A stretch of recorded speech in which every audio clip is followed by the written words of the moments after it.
Okey, Assalamualaikum. Aku sampai ke spot sungai. Spot ni lampar banyak. Tapi kali ni ayak pasang sikit Ayak pasang sikit ni ikan merata api . Lalunya dia duduk berkumpul tu, dekat tu. Kangkung-kangkung. Pun ikan lampar kan. Memang suka kangkung. Kangkung. Cakap dekat-dekat lah. Okey. Kita cuba tengok tahun ni. Ni spot pertama ni aku tak keluar menjalau ni. Tak pergi tempat lain, pergi tahun ni dulu. Allah. Jalau ni kena tengok elok-elok. Kadang-kadang dia sangkut tu yang tak kembang tu. Bismillahirrahmanirrahim. Dengan lafaz bismillah. Yang ni kena tebak jauh ni, takut kena kangkung. Bismillahirrahmanirrahim. Tak kembang bang. Tak kembang.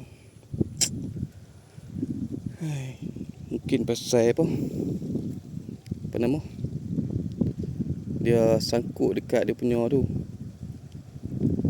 dekat apa ladung dia timah tu kan. Sangkut dalam tu yang buat tak kembang. Tapi kalau kembang cantik ni alhamdulillah. Pasal tahun ni memang tak miss lah. Kalau dapat lampar memang tak miss. Tak ada dia punya gerakan tak ada. Sayang.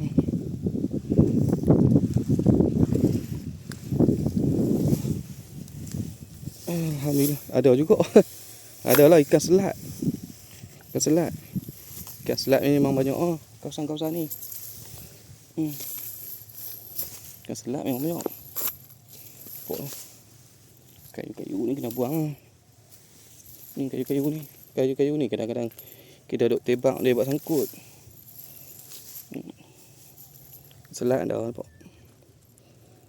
Sesih buat perkasam pula ni. Sesih buat perkasam ni. Ni sesih buat perkasam. Selat buat perkasam. Tulang banyak tapi buat perkasam okey lah. Boleh lah. Okay. Kena pergi tempat lain. Silap tadi. Tebak tak kembang. Aduh, tangan pengkak.